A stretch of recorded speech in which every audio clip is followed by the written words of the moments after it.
사순절의 첫 번째 날인 수요 새벽 기도에 함께 하나님 앞에 드리도록 하겠습니다. 오늘 함께 기도할 지구촌의 미전도 종족은 차드에 있는 타마족입니다. 지구촌에 31만 명이 살고 있고 이 아프리카 차드에 22만 2천 명이 살고 있게 됩니다. 그들의 고유 언어 타마를 쓰게 되고 있고 이슬람이 그들의 주요 종교이고 기독교인들은 0.0% 찾아볼 수 없게 됩니다. 이 차드의 타마족은 게레다와 발틴이라고 하는 도시에 살고 있게 되는데 수단으로부터 건너왔다라고 합니다. 정확하게 표현하면은 정치적인 핍박을 피해서 수단에서 차드로 도망쳐왔다라고 말하게 됩니다. 그러니 이주민이었기 때문에 빈곤과 어려움이 많게 되고 또 젊은이들은 희망을 잃어버리면서 살아가게 되며 알코올에 의지하는 경우들이 많다라고 말하게 됩니다. 생계를 위하여서 농업에 종사하고 있게 되고 2년 이상 비가 오지 않게 되면 버틸 수 있는 그러한 여력이 없는 빈곤 가운데 살게 되는 것을 보게 됩니다. 그리고 이슬람이기 때문에 그들은 기독교에 대해서는 전혀 관심이 없고 또한 도전적으로 생각하게 되는데 이러한 그들의 삶에 영적인 필요를 채워주고 육체적인 그러한 삶의 지혜와 용기를 줄 수 있는 많은 그러한 믿음의 발걸음, 선교적인 발걸음이 나타날 수 있도록 기억하시고 기도해 주시기를 바랍니다. 타마어로 아직 성경이 번역됐는지 확인되지 않게 되고 또한 당연히 온라인 오디오 성경도 준비가 되어 있지 않다고 합니다. 예수님의 영상도 준비가 되어 있지 않지만은 이들을 위해서 다가가며 섬기며 중보를 하고 있는 선교사들의 발걸음을 위해서 또한 기도해 주시기를 바랍니다. 사순절 동안 40일 동안이죠. 그리고 수요 예배와 그리고 금요 예배까지 포함해서 주일 설교도 그렇게 하려고 하는데요. 지난 가을에 저희 교회에 오시고 이 토론토에 오시게 되었던 백용현 목사님이 기도학교라고 하는 책을 쓰게 되었고 두 번째 책을 함께 저희들에게 기본적으로 목사들에게 이렇게 가르쳐 준 적이 있습니다. 부제가 기도는 하나님의 일이다라고 하며 기도의 가치를 이렇게 회복하자라고 하는 내용입니다. 거기 서문에도 있게 되는 것처럼 기도는 우리가 성경에 기록되어져 있기 때문에 성경 말씀을 통하여서 배워야 한다라고 하는 것입니다. 대부분 우리는 다 기도를 하게 됩니다. 그리고 기도의 나름대로의 체험이 있게 됩니다. 그러나 개인적인 체험에 근거하여서 하는 그 기도 생활이 아니라 성경 말씀에 붙들리고 의지하여서 행하는 기도 생활이 되어야 한다. 그리고 이것은 예수님께서 우리에게 가르쳐 주셨고 하나님의 자녀로서 누리는 영적인 권세를 가르쳐 주셨기 때문에 이 기도의 기쁨과 생명을 간직하는 것도 중요하다라고 하는 것입니다. 그리고 기독교인들이 배워야 하는데 구체적인 방법들을 가지고서 성경에 소개된 것을 가지고 배워가자라고 하는 것입니다. 여러분 교재들을 다 하나씩 이렇게 드리게 되었는데요. 목차를 보시고요. 50장까지 있게 되는데요. 제1과 오늘은 기도란 무엇일까라고 하는 것입니다. 기도의 원리 가운데서 기도란 무엇일까라고 하는 것입니다. 계시록 3장 20절의 말씀 우리 다 같이 함께 읽도록 하겠습니다. 시작. 볼지어다 내가 문 밖에 서서 두드리노니 누구든지 내 음성을 듣고 문을 열면 내가 그에게로 들어가 그와 더불어 먹고 그는 나와 더불어 먹으리라. 아멘. 계시록 3장 20절에 나오게 되는 이 말씀은 라오디게아 교회를 향하여서 주시게 되었던 겉면의 말씀이라고 하는 것입니다. 예수님을 믿고 교회 안에 살고 있는 믿음의 사람들이 갖고 있는 환경과 삶의 처신이 온전하지 못하기 때문에 육체적인 부유함 가운데 빠져 있게 되고 영적인 갈급함이 없는 라오디게아 교회를 향하여서 주게 되었던 겉면인 것입니다. 라오디게아 도시는 상업이 굉장히 발달하게 되었습니다. 그리고 상업이 발달하게 되니까 자연히 금융업도 이렇게 발달하게 되었고 경제적인 여유가 있게 되니까 유흥산업까지도 이렇게 있게 되었던 도시이기도 합니다.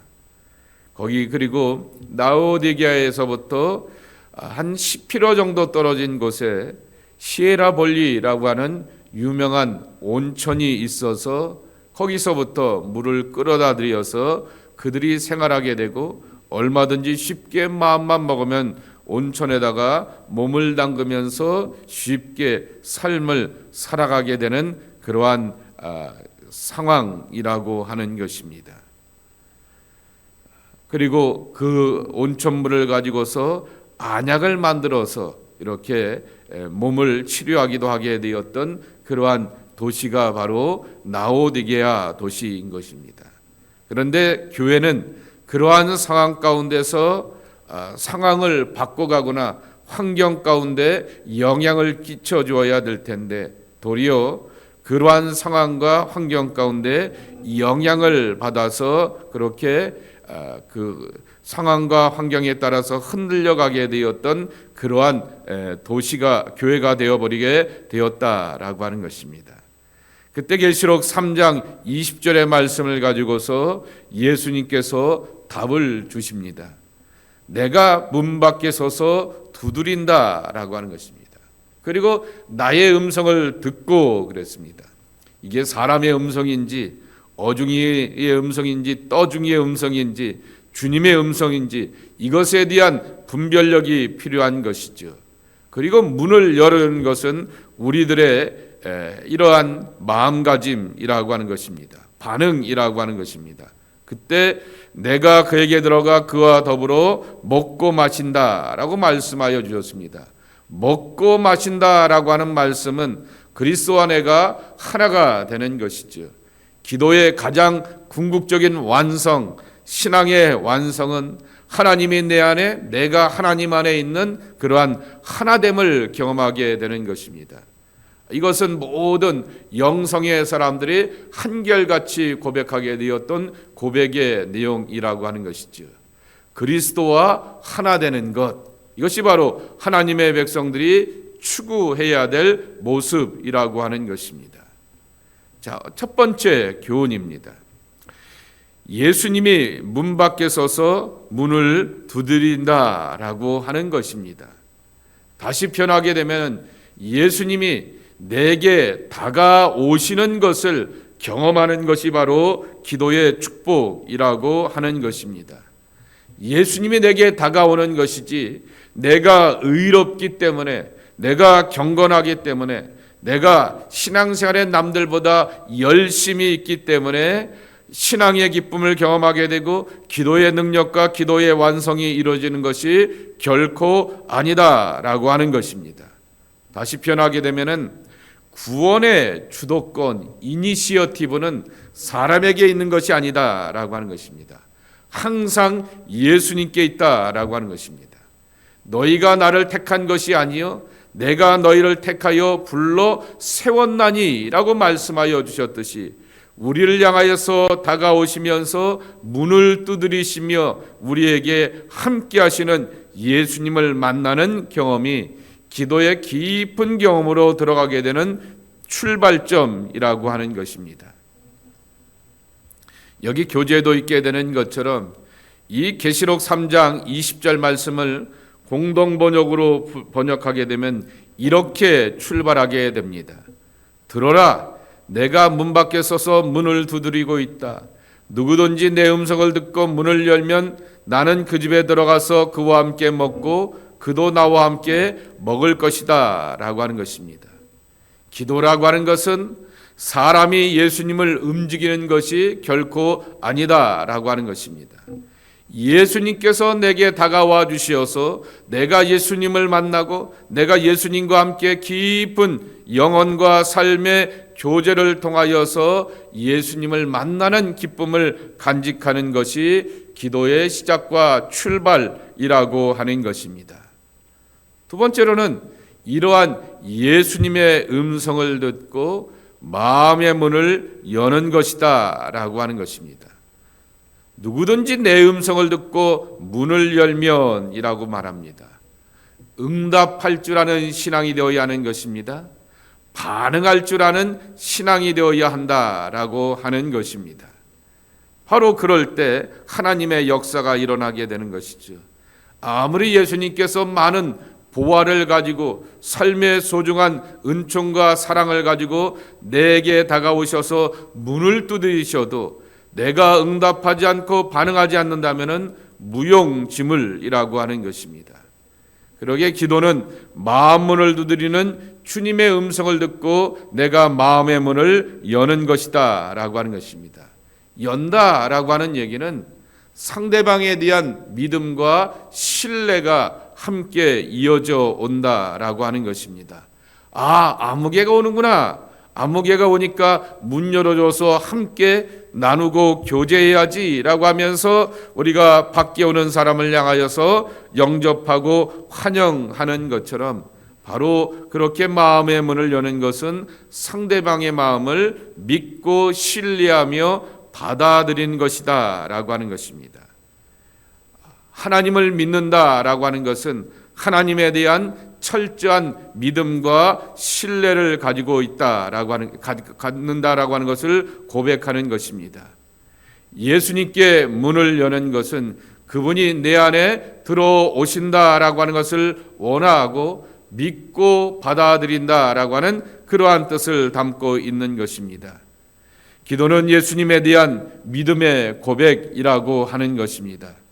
요한복음 21장 말씀해 보게 되면은 예수님이 베드로를 향하여 3번이나 내가 나를 사랑하느냐라고 물으셨습니다.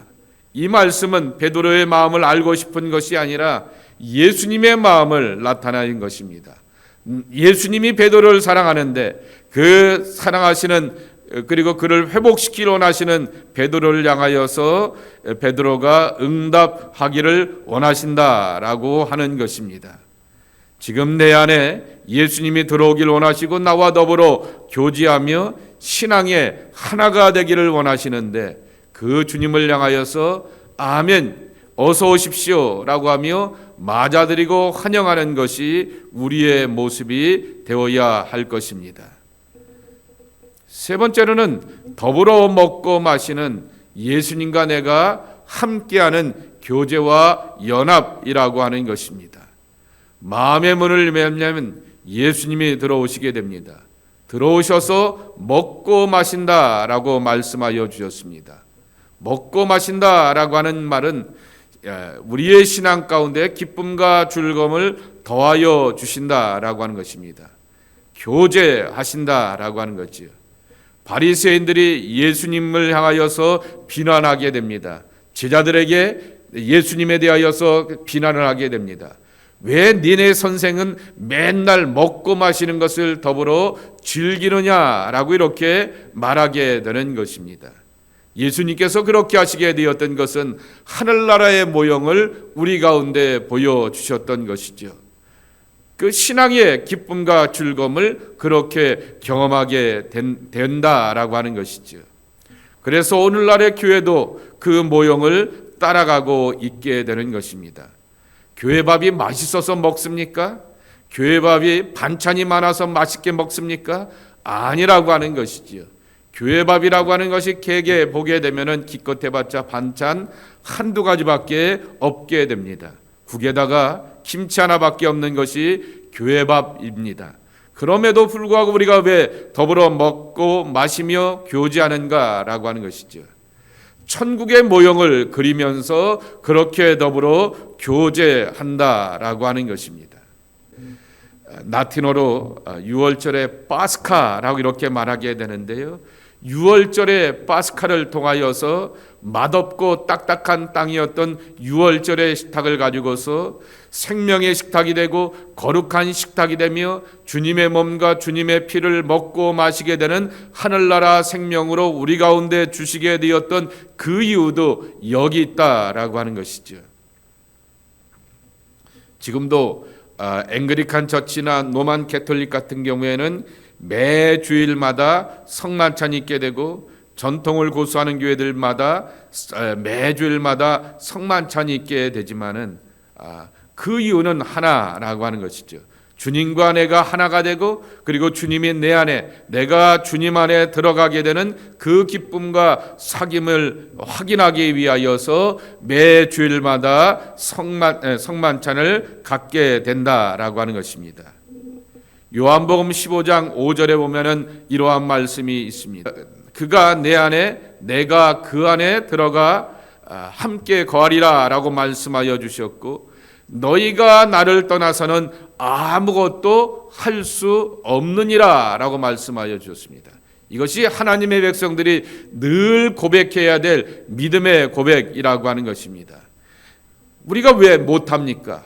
내가 살아온 나이가 몇 살인데 이것도 할 수 있고 저것도 할 수 있고 이러한 경험과 저런 경험을 가지고서 경험이 많다라고 말할 수 있을 것입니다. 그런데 하나님의 백성들은 그렇게 고백하는 것이 아닙니다. 우리가 할 수 있는 것들이 많이 있지만은 내가 만들어낸 것들이 좋은 결과만을 만들어내는 것이 아니라 후유증을 만들어낼 때도 있게 되고요. 그 후유증이 나만 괴로운 것이 아니라 나와 가까운 사람들, 상대방에게 괴롭고 어려울 수가 있게 되는 것이 우리입니다. 실패를 경험할 수도 있게 되는 것이죠. 그러나 너희가 나를 떠나서는 아무것도 할 수 없느니라 라고 하는 그 믿음의 고백을 가지고서 나는 예수 안에서 모든 것이 가능하고 예수님이 없으면 내 삶의 모든 것은 이룰 수가 없습니다 라는 그러한 고백은 그리스도 안에가 하나가 되고 혼연이 되어서 그리스도 안에서 내 삶이 이어지게 되는 그러한 삶으로 나가는 것이다 라고 하는 것입니다. 조금 전에도 말씀을 드렸듯이 중세에 나오는 모든 성자들의 마지막 기도와 소망은 요한복음 15장 5절의 말씀입니다. 그가 내 안에, 내가 그 안에 라고 하는 것입니다. 기도의 궁극적인 가치와 목적은 여기 있다라고 하는 것입니다. 대개 보게 되면은 기도는 어떤 동기가 있어서 기도하게 됩니다. 몸이 아프든지 삶의 이슈가 있든지 경제적인 문제가 있든지 자녀들의 문제가 있든지 관계의 문제가 있든지 그러한 삶의 이슈를 가지고서 기도하게 되는 것입니다. 그것이 바로 인간의 연약함이라고 하는 것이죠. 그러나 그것은 예수님께서 그러한 문제를 가지고서 우리를 초대하여 주시면서 하나님 안에 들어와 있고 하나님 안에 머물러 있고 하나님과 내가 하나가 되고 혼연일체가 되기를 원하시는 예수님의 위대한 초대라고 하는 것입니다. 그러기에 우리가 기도의 많은 제목들을 만날 때마다 하나님 왜 내 삶에 이러한 기도의 제목과 삶의 가시와 고통과 문제를 더하여 주십니까? 라고 묻는 것이 아니라 예수님 오늘 내게 노크하시는군요 라고 하면서 예수님과 내가 하나가 되고 혼연일체가 될 수 있는 예수님의 초대이구나 라고 하는 것으로 깨닫고 발견하는 것이 우리의 모습이 되어야 한다라고 하는 것입니다. 그러한 모습 속에서 함께 기도하면서 주님과 깊은 교제 가운데 하늘나라의 기쁨을 맛보다가 에녹처럼 자연스럽게 하나님 앞에 부름받고 생명과 영광으로 나가는 하나님의 사람들이 우리 모두가 되어야 하겠습니다. 이와 같은 기도의 기쁨과 감격으로 나가는 하나님의 사람들이 여러분 모두가 되기를 주님의 이름으로 간절히 축원합니다. 아버지 하나님 감사합니다. 오늘 이 사순절을 맞이하여서 기도의 첫 시간 첫 순간으로 우리를 불러주시고 초대하여 주시오니 감사합니다. 이 일을 계기로 인하여서 우리가 기도의 자리로 나오게 되었습니다. 예수님이 우리를 향하여서 노크하여 주시고 초대해 주시는 복된 자리에서 기도하며 하루를 출발하고자 합니다. 주님 우리와 동행하여 주시옵시고 우리에게 힘이 되시고 은혜가 되게 하여 주시어서 하나님의 구원과 생명을 누려가기에 부족함이 없는 하나님의 복된 자녀들이 저희들 모두가 되게 하여 주시옵소서. 사순절 동안 주님의 십자가와 주님의 고난과 주님의 부활을 묵상하고 기다리며 나의 구원과 나의 부활이 있기를 간절히 구하는 하나님의 백성들이 특별히 기도의 가치와 목적을 발견하게 되며 기도의 깊은 생명으로 나가기에 부족함이 없는 하나님의 사람들이 되게 하여 주시옵소서. 예수님의 이름으로 간절히 축복하며 기도함나이다. 아멘.